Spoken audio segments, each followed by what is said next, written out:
Some weeks ago, I talked about the onaijin and the different items within the onaijin. Like the different scrolls, for example, and that are hanging in the onaijin. And so today I wanted to introduce to you something that doesn't really get talked about. This is the significance of mountains in Buddhism. So I want to show you a few pictures and hopefully this will come out. Share the screen here.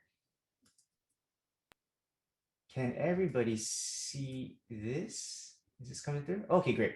Okay, so what is this first picture? Do you guys know of the mountain here? Might be kind of hard. If you haven't been to the Northwest, it's hard to recognize it, but it is Mount Rainier. Mount Rainier. Okay, it's nearby Tacoma, and actually the Japanese Americans, when they got incarcerated for the internment camps, they would look onto this mountain and call it Tacoma Fuji. Tacoma Fuji. So Mount Rainier is called the Tacoma Fuji. So another kind of tidbit, there's a AAA baseball team called the Rainiers. And that's another kind of interesting little fact there. Okay, so the next one, this one might be very easy. Okay, Fujisan, Mount Fuji, Mount Fuji. So that one stands at 12,388 feet. So Mount Rainier is 14,411 feet, and then Mount Fuji is 12,388 feet. Okay. Next one, some of you might recognize. Can you take a guess at this one? This is Mount Whitney. Okay, very close to here. That's 14,505 feet. Okay.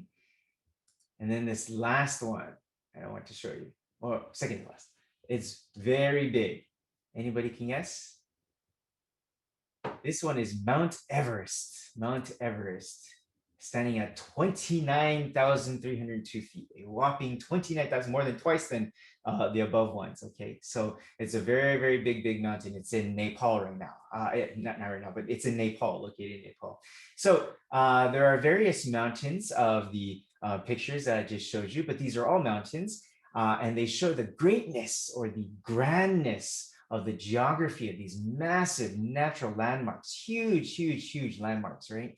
And do you guys know the number, for example, 8 in Japanese, but this actually comes from Chinese.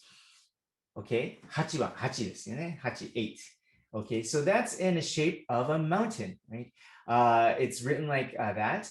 And it is considered in Chinese culture, apparently, it's considered good luck or abundance and wealth. Because if you look at the base of this mountain, it's very big and the foundation is very wide, right? So it's symbolizes something that's very stable and firm. And that means that everything on top of that is able to build because it builds on a solid foundation, from the ground up. So the number 8 is considered symbolic of stability and is associated with abundance and good luck. So mountains have importance in Asian culture.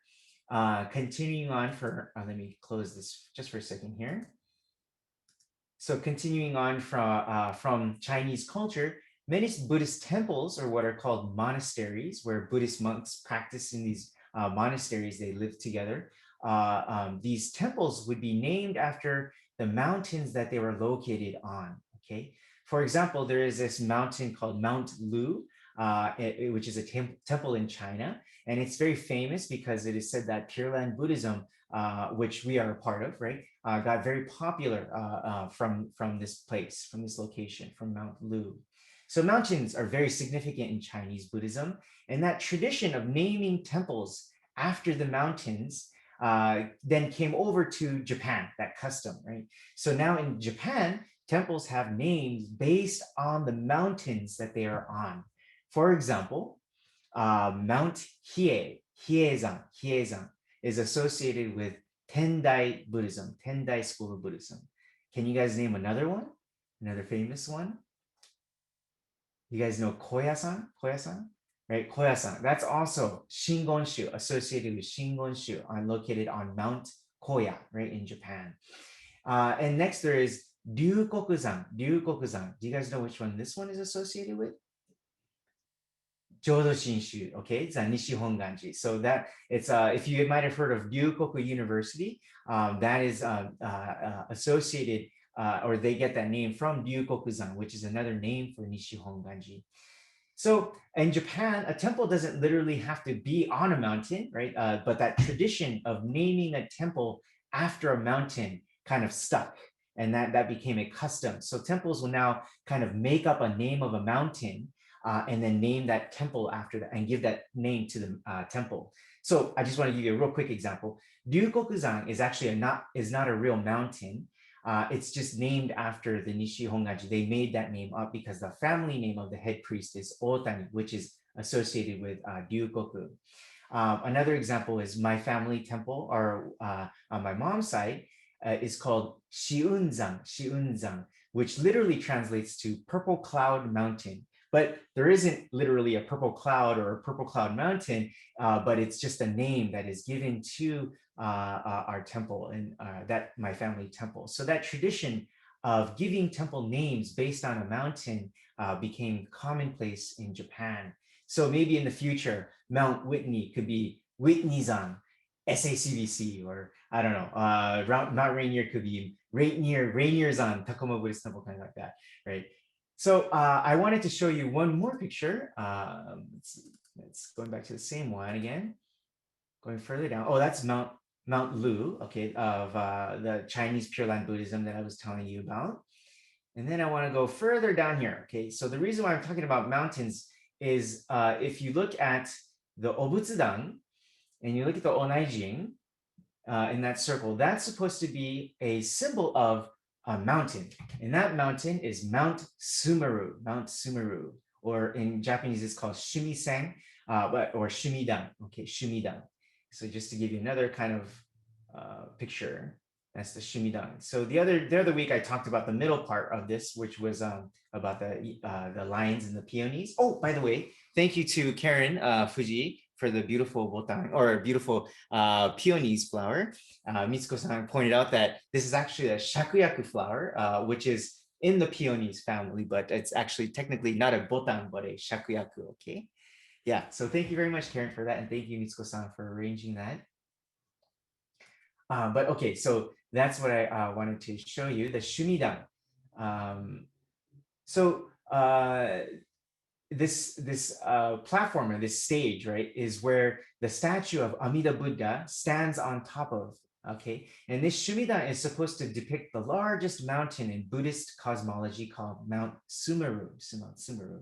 So today, of course, we have a much different understanding of the universe, but Mount Sumeru is still considered a very symbolically important thing in Buddhism. So when you see the onaijin and you see the shumidan, imagine to yourself that there in the center of the universe, there is this large mountain called Mount Sumeru. And on top of that, there is the statue of Amida Buddha, right? So Amida Buddha stands on top of Mount Sumeru, which means that the Buddha is beyond the highest mountain that we know of. In other words, nothing is more important or more true or more precious and significant than Amida Buddha and the Buddha Dharma, or the Buddha's great compassion. So this is something that I wanted to kind of just simply introduce you to today, Mount Sumeru, or Shumidan in Japanese. We don't really have that custom here in America, which is why I wanted to introduce this to you. In Japan, this is kind of atarimae, right? Or actually only the people who are in Buddhism know about this. But the more I think the more we know about these customs, the more we stay in touch with our roots and where we come from. And the more we understand why Buddhism is such an important and should be an important aspect in our lives. So, these aren't Japanese customs, right? These are, I'm talking specifically about Buddhist customs. So these Buddhist customs we have to keep in mind as Buddhism develops here in America. Okay, little things like this, and just knowing about the shumidan is actually important to know in order to keep our roots alive and to pass this information on to the next generation. These are things we do as Buddhists. So don't let the outside world tell you what Buddhism is. We know what Buddhism is, right? It is, we have our values and our traditions and our customs So we just have to keep them alive by remembering what those are and practicing them throughout our lives. So Dharma School kids, let's review some of our values and customs. As I've mentioned before, thank your socks, okay? Gassho is the most important pose you will learn in this life. And whether happy or sad, remember that Amida Buddha's great compassion always embraces you, okay? So with that, I would like to end today's talk. Thank you very much. Please join me in Gassho.